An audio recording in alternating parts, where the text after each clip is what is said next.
News Chandragiri మాజీ MLA Chevireddy Bhaskar రెడ్డిపై POCSO కేసులో కొత్త ట్విస్ట్ తెరపైకి వచ్చింది. అయితే తాను ఎవరిపై ఫిర్యాదు చేయలేదని పోలీసులే తనతో సంతకం పెట్టించుకున్నారంటూ బాలిక తండ్రి కొత్త ట్విస్ట్ ఇచ్చారు. దీంతో ఇప్పుడు పోలీసులు ఏం చేస్తారనేది ఇంట్రెస్టింగ్ గా మారింది. బాలికపై అత్యాచారం అంటూ అసత్య ప్రచారం చేశారని మాజీ ఎమ్మెల్యే చెవిరెడ్డి భాస్కర్ రెడ్డిపై కేసు నమోదైంది. వాస్తవాలు తెలుసుకోకుండా అసత్య ప్రచారం చేశారని పోలీసులు కేసు నమోదు చేశారు. బాలిక తండ్రి ఫిర్యాదు ఆధారంగా ఫోక్సో కేసు పెట్టామని పోలీసులు తెలిపారు.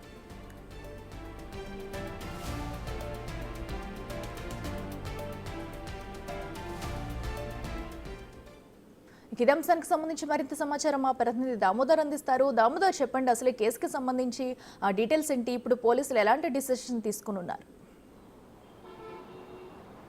అఖిల గత నెల 4వ తేదీన ఎర్రవారిపల్లె మండలం యలమంద గ్రామంలో మైనర్ బాలికపై అత్యాచారం జరిగిందంటూ వైసీపీ సోషల్ మీడియాలో పెద్ద ఎత్తున ట్రోల్స్ కావడం జరిగింది. అదేవిధంగా ఆ ఘటనా స్థలానికి ఏదైతే ఆ అమ్మాయి ఆసుపత్రిలో ఉండగా నేరుగా అక్కడ చెవిరెడ్డి భాస్కర్ రెడ్డితో పాటు వైసీపీ నాయకులు అక్కడ వెళ్ళారు. ఈ నేపథ్యంలో అమ్మాయి మీద అత్యాచారం జరిగిందంటూ కూడా ఆ అమ్మాయి ఐడెంటిటీని బయటపెట్టే విధంగా విజువల్స్ కూడా బయటపెట్టారు. అయితే ఈ నేపథ్యంలో పోలీసులు ఆ తర్వాత మరుసటి రోజు తిరుపతిలోని రుయా ఆసుపత్రిలో అమ్మాయికి వైద్య పరీక్షలు నిర్వహించారు. అమ్మాయి మీద ఎలాంటి ఏదైతే అత్యాచారం జరగలేదు, అసలు అమ్మాయి మీద దాడి కూడా జరగలేదు, అమ్మాయి తన మీద దాడి జరిగిందని ఒక రూమర్ క్రియేట్ చేసుకుందంటూ కూడా పోలీసులు తేల్చి చెప్పిన నేపథ్యం. ఈ నేపథ్యంలో ఈ విషయాన్ని పెద్ద ఎత్తున హడావిడి చేయడమే కాకుండా అమ్మాయి ఐడెంటిటీని బయటపెట్టినందుకు ఏదైతే నవంబర్ 5వ తేదీనే పోలీసులు ఒక కేసు నమోదు చేశారు. వైసీపీ నాయకులతో పాటు ఏదైతే అక్కడికి వచ్చిన వారందరి మీద కేసు నమోదు చేశామంటూ కూడా 5వ తేదీ ఒక ఎఫ్ఐఆర్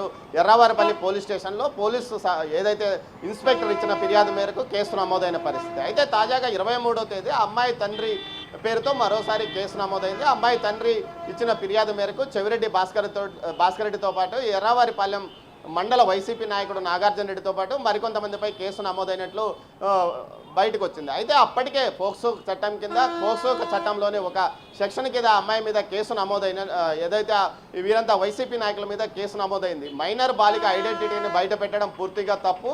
అలాంటి పరిస్థితుల్లో అమ్మాయి మీద ఏదైతే అమ్మాయి ఐడెంటిటీని బయట పెట్టిన వైసీపీ సోషల్ మీడియాతో పాటు ఓ పత్రిక పైన అదేవిధంగా వైసీపీ నాయకులపైన కేసు నమోదు చేసినట్లు అధికారులు తేల్చారు. అయితే మొత్తం మీద ఇందుకు సంబంధించి 11 సెక్షన్లు కేసు నమోదైన పరిస్థితి. మరోవైపు నిన్న ఉదయం 10 గంటల సమయంలో ఏదైతే మైనర్ బాలిక తల్లిదండ్రులు ఇద్దరు తిరుపతిలోని భూమన్ కరుణాకర్ రెడ్డి ఇంటి వద్ద మీడియా సమావేశంలో పాల్గొన్నారు. తాము చెవిరెడ్డి మీద కానీ ఎవరి మీద కానీ కేసు పెట్టలేదు, తమ బాలికను పరామర్శించడానికి రమ్మని తామే చెవిరెడ్డిని కోరామంటూ కూడా చెప్పుకొచ్చారు. మొత్తం మీద ఈ వ్యవహారంలో పోలీసులు చేసింది తప్పంటూ వైసీపీ నాయకులు మీడియా సమావేశంలో చెప్పారు. అదేవిధంగా ఏదైతే టీడీపీ అనుకూల పత్రికల్లో కూడా అత్యాచారం అంటూ అత్యాచారం అని వార్తలు వచ్చాయి, వారి మీద ఎందుకు కేసులు పెట్టలేదు, కేసుల్లో అనగదొక్కడానికి ప్రశ్నించే గొంతుకును అనగదొక్కడానికి ఈ విధంగా ప్రభుత్వం ప్రయత్నిస్తుందన్నట్టు తీవ్ర స్థాయిలో భూమన్ కరుణాకర్ రెడ్డి విమర్శలు గుప్పించారు. దీంతోపాటు మాజీ డిప్యూటీ సీఎం నారాయణ సంగౌడ మీడియా సమావేశంలో పాల్గొన్నారు. మొత్తం మీద ఈ విషయంలో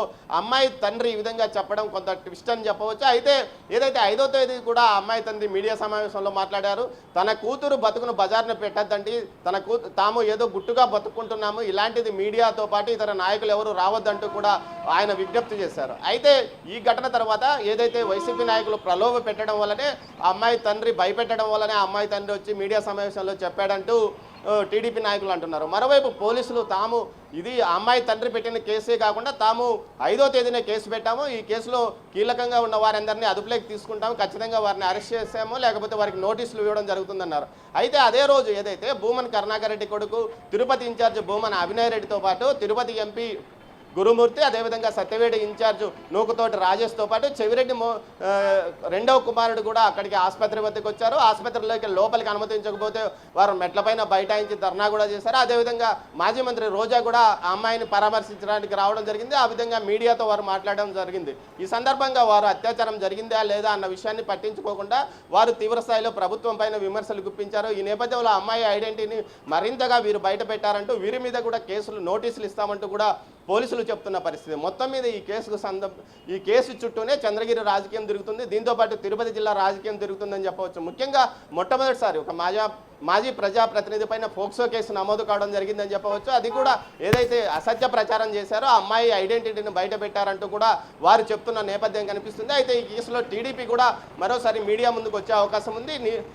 2 రోజుల క్రితం TDP Chandragiri MLA Pulivarthi Nani POCSO case ఎందుకు పెట్టాల్సి వచ్చిందో ఆధారాలతో సహా ఆయన బయట పెట్టాడు. అదే సందర్భంలో 5వ తేదీనే కేసు నమోదైందన్న విషయాన్ని కూడా ఆయన చెప్పాడు. మొత్తం మీద మైనర్ బాలిక యొక్క ఇష్యూ పైనే చంద్రగిరిలో రాజకీయం నడుస్తుందని చెప్పవచ్చు. దీనిపైన అటు వైసీపీ టీడీపీ ఎత్తులకు పై ఎత్తులు వేస్తున్న పరిస్థితి. పోలీసులు మాత్రం ఏదైతే ఐడెంటిటీని బయట పెడితే ఎలాంటి వారి మీద అయినా వదిలిపెట్టము, మైనర్ బాలికను ఐడెంటిటీ బయట పెట్టితే వారి మీద చర్యలు తీసుకోవచ్చని పోక్సో చట్టంలో 2012 అమెండ్మెంట్లో ఉంది. దీని ప్రకారమే తాము చర్యలు తీసుకున్నామని చెప్తున్నారు. మొత్తం మీద దీంతో ఇటు పోలీసులపైన అటు టీడీపీ నాయకులపైన బలవంతంగా తమ మీద కేసులు పెట్టించారంటూ వైసీపీ నాయకులు తీవ్ర స్థాయిలో అంటుంటే, అక్కడ జరిగిన దానికి సంబంధించి తాము కేసులు పెట్టాము, తాము ఎవరి వైపున లేవని పోలీసులు అంటున్నారు. మరోవైపు టీడీపీ నాయకులు ఒక మైనర్ బాలికలను అడ్డం పెట్టుకుని వైసీపీ నాయకులు రాజకీయం చేస్తున్నారంటూ వీరు విమర్శించారు.